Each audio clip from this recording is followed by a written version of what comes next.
This video is going to be everything snug today. Everything snug. You know, the snug piercing. The one that is super, super adorable and cute, but, you know, sucks. Because it is so hard to heal, if not impossible to heal. Most reputable piercers do not perform them anymore. If they do, it is on someone who is a very experienced piercer, someone who has decked out ears. So why should you, or why shouldn't you get a snug piercing? And what are the risks? Let's educate.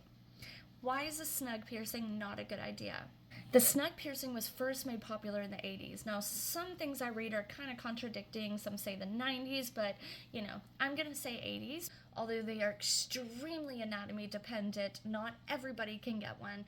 I had one for about 3 months way back in my early years, 2014, 2015, and it was the most painful, absolutely most painful, excruciating healing process I've ever been through, so much so that I had to take it out. I could not handle the pain and the discomfort and the throbbing. It wasn't even infected at that point, okay? It was just going through the healing process, and it's very extensive, very hard.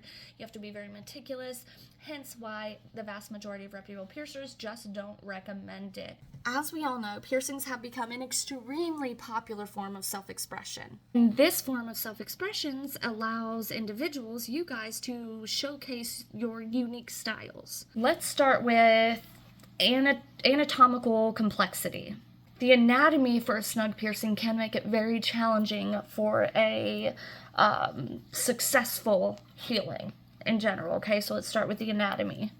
The snug piercing is housed through the antihelix through a thick layer of cartilage, which obviously is going to be prone to issues in healing anyway and just a prolonged healing process. This anatomical complexity can increase the likelihood of complications. With the snug piercing, you can expect to be at a higher risk of rejection, migration, and just in general prolonged healing. Now, I found this on Reddit. A great example of an actual full rejection. You can see in the left, it already started migrating, the discoloration around the piercing channel or the fistula. You can just see the discoloration, and then they let it go on way too long, and then hence the actual rejection happening.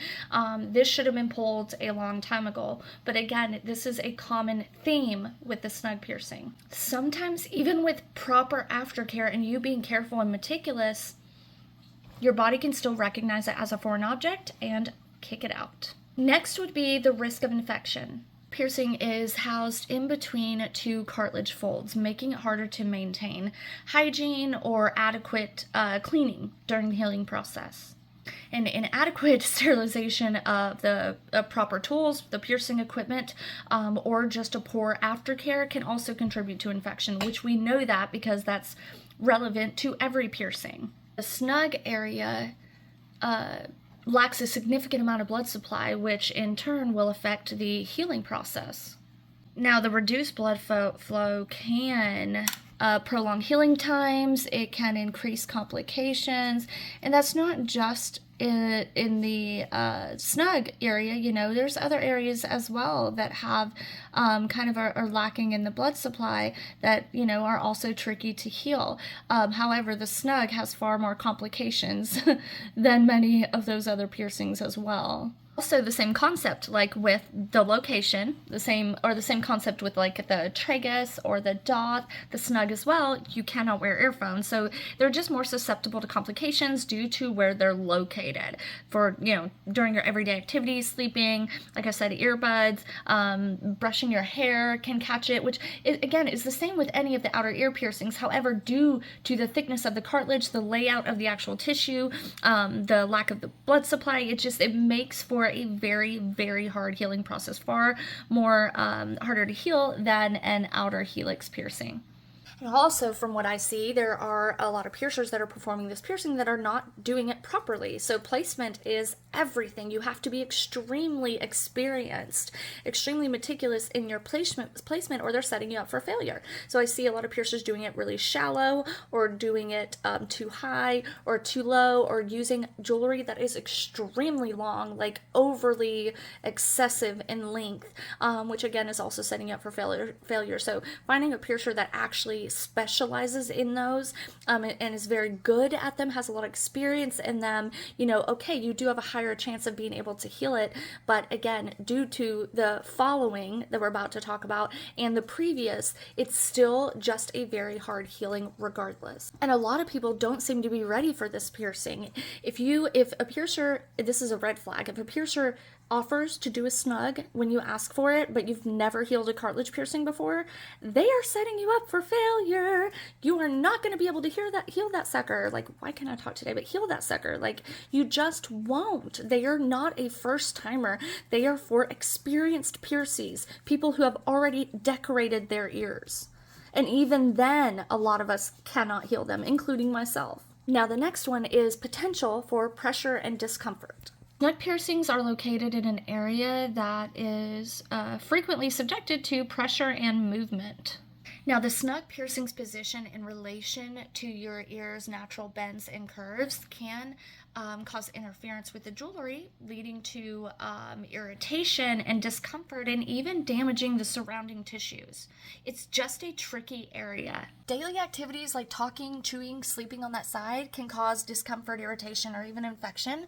And that also goes for any piercing that's on your ear in general, not just the outer side of the ear, but all over, you know, your ear, any cartilage piercing. However, just due to the tissue layout and the things that we talked about, this is just more susceptible and more prone to having issues that you just don't come back from. Then again, we have the variation in ear anatomy. Everyone's ear anatomy is very unique to them, right? In all the years I've been doing this, I have seen maybe 4 handfuls of people that had the anatomy for snug that actively came in and asked for one. Other than that, when I used to do them, I rarely was even able to do them because not many people had the anatomy for it. Things like shape, size, thickness can impact the feasibility of you even being able to heal this piercing, let alone get this piercing. All of that impacts the healing process. I say this all the time. It is crucial to prioritize your health and well-being over getting a body piercing, especially if you're just not interested in doing research and just going to any old piercer to give you the piercing that you want. You need to prioritize yourself first and make sure that you're going to somebody who's going to look at your anatomy, properly assess your anatomy, to be able to give you the piercing that you're looking to get and the piercing that you are ready to get, no matter which piercing it is. Now, while a snug piercing may be visually appealing, it's so important, it's so important to think about and weigh the pros and cons as far as the risks go in getting that, in healing that piercing. You need to know the risks involved in getting a snug piercing, and I hope that I laid at least some of them out in this jumbled rant of a video. I love you guys so much, and don't forget, before you get a piercing, go to a reputable piercer. Reputable meaning do their research. You know, you can go to the APP website, Association of Professional Piercers, or safepiercing.org.